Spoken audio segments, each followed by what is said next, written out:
What's going on, everybody? It's your man Chuck Creekmur. AllHipHop.com is in the building with a special guest, Morris Day. Hey, what's up? What's going on, my brother? Hey, it's all good, How man. you doing? Hey, you know, we are chilling in Wilmington. Yeah. Delaware, yes. Yeah, Delaware in the house. It's all good. Man, let me say this, man. I just have to let me give you the flowers. You know, growing up and you know, having myself and my brother and all my friends, we were glued to the TV. And, you know, we came up in the hip hop era. Okay. So there weren't too many people that were cooler than the rappers. But you were one of those people that stood out as super duper extra cool in a time when we were coming up on hip hop. So I got to throw that out there. Appreciate it. And just say that you stood out like, you know, really like just something special. Oh, cool. So I want to talk first of all about this tour. You have this tour, The Last Call. Yeah. The Last Call. Yeah.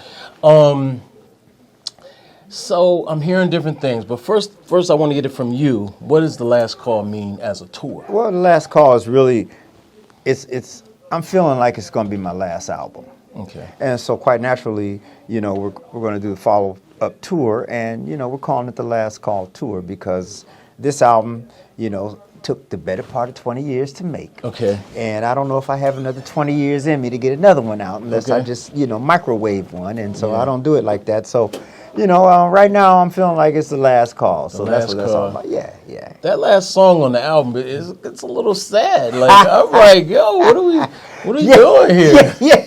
You know, it kind of hit me like that too, but it wasn't meant like that. Yeah. But it just kind of came across, you know. A little somber. Yeah, you good, man. Good. You good, right? Oh, okay, yeah. Yeah, you know, it kind of came across like that. You know, we kind of put it together, and we were just trying to really, you know, talk about the last call. But then when we got done with it, we was listening, you know, and I was like, man, I'm getting a little, you know, emotional behind this. You know, that was not the intention, but it did come out like that. Yeah. Also, yeah, for sure. Thank you, sir. Yeah, for sure. Yeah. Thank you. Cool. now the other thing on this album, you do in fact work with a lot of rappers.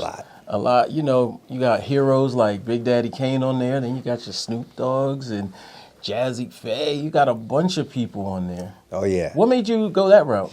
Well, you know, this man standing back here making the door creak and everything, you know, my manager, Courtney Benson, you know, he kept coming up with these names. He said, man, we ought to try Kane, you know, we ought to try, you know, and I was like, okay, you know, and we kept sending these guys the tracks, and, man, they kept nailing it. So they just kept coming back. And, you know, there wasn't one that we were like, this ain't working. They was all just like, you know, doing the damn thing. So we just, you know, we went with it, man. And the names kept popping up, and we kept reaching out to people, and they were like, yeah, man, let's do it. So, you know, it just kind of all came together. That's what's up. And I'm quite sure they obviously came up on you as well. So it was like, it was really cool. No-brainer for sure, I'm sure. Yeah, it was real cool. He even had Daddy-O on there, which I was like, whoa, okay, Daddy-O from Stetsasonic, that's a... Well, it's kind of like you said, you know, you said you came up in the hip-hop era, but, you know, there's just a lot of people who really listened, and, you know, there's a lot of love, you know, out there, you know, for what I've done, for what we've done, the whole Minneapolis thing, but, you know, for some reason, you know, we were just getting a lot of love, and everybody was really giving us the same response, and, you know, it was a cool thing to experience. Yeah. So I have to ask you, how much of what we saw was you, and how much was a character? Well, it's all me, but it's just switch on, switch off. Right. you know, I kick it in high gear, and sometimes I, you know, put it on energy save mode. Right. Half hour till showtime, half hour. Stand by. That's that one again. So, okay. So how much of what we saw was you, and how much was a character? Yeah, well, it's all me, you know, but it's just a matter of, you know, switch on, you know, high gear, and then go into energy save mode sometimes, you know. Right. So when people see you live, what can they expect to see? What will they see? Well, we're all about the live performance. You know, that's what we grew up doing. That's how I met Prince. 13 years old, 14 years old. These guys were in a band that I saw.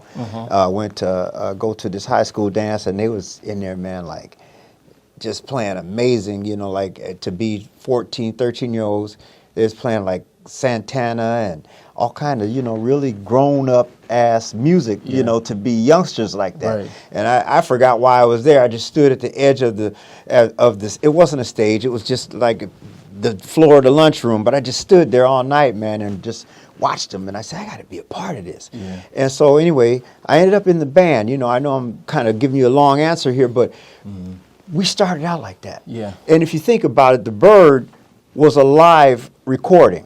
One of the few hit records on the radio that was actually a live recording. Yeah. So we're all about the live performance. So what you can expect is us to sound much like the record, if not better, and we're going to rip it up, and we'll bring a little flavor to it, a little pimp suits and shit like that. Right. So, we're just going to do what we do, man. I heard you were walking down downtown Wilmington, just like basically how you are now. Word travels fast.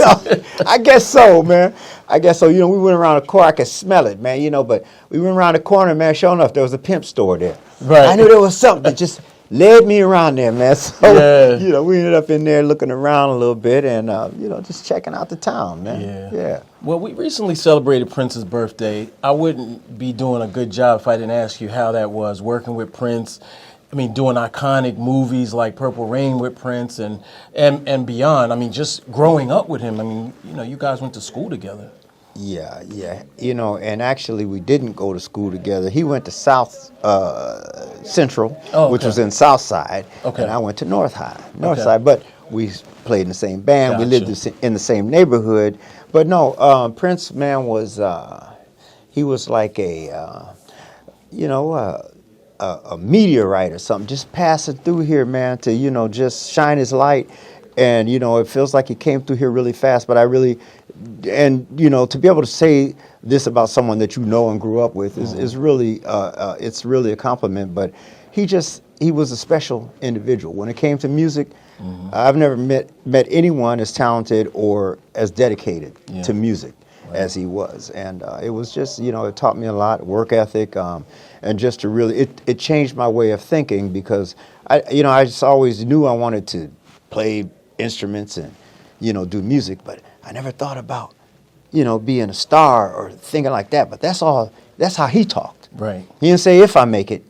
He said when I make it. Yeah. And that's how I started to talk. I said, well, when I make it, Right, when we make it, and that became, the way we talked about it. And so working with him and knowing him was really something special, man. Yeah. And what about the whole collective? I mean, I used to be in there.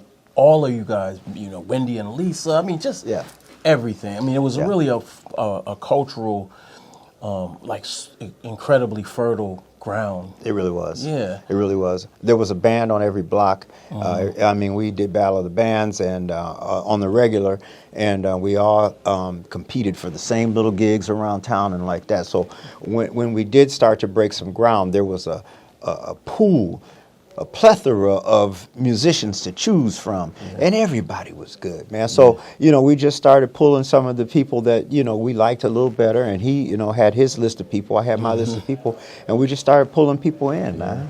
Yeah. I'm sorry, Tamara on the scene, I'm thinking just all of that. All that. Yeah. Really good Appreciate stuff. it, man. So what are your thoughts on, music is in a weird space right now. I mean, it's kind of probably always in a weird space, right? Yeah. I mean, if we really think about it. But from your perspective, how do you feel about the state of music? It's I couldn't put it better. Weird is a good word.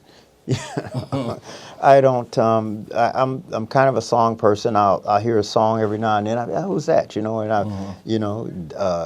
download that, or and I mean that's pretty much it. Back in the day, I had my bands. That I look forward to them, dropping, and I would get the whole album, and that's how I was, and that's how the industry was. But now, like I said, it's just in a really different place, and the whole download situation, the streaming situation, has just got the whole thing all fucked up. The artists are really getting ripped off. The streaming companies are the only ones really making any money, and it's just in a really, really weird space right now. Do you think we need more instruments? More instruments being involved? I think we need a class action movement, to make these streaming companies back off and, you know, put money, I mean, instead of a fraction of a penny, you know, for a stream or a download. Now, you know, we need to get back to where artists actually make a little bit of money. It's ridiculous that you have to have billions of streams, billions, to even see a real check. You know, it's ridiculous. Yeah. Question I want to ask. Purple Legacy concert in Las Vegas. I want to talk to him about that a little bit. Okay. It's a 2-night residency in Las Vegas. Purple July Legacy? 28th and 29th. The Purple Legacy. Okay. In Las Vegas. Okay. Talk to us about the Purple Legacy in Vegas.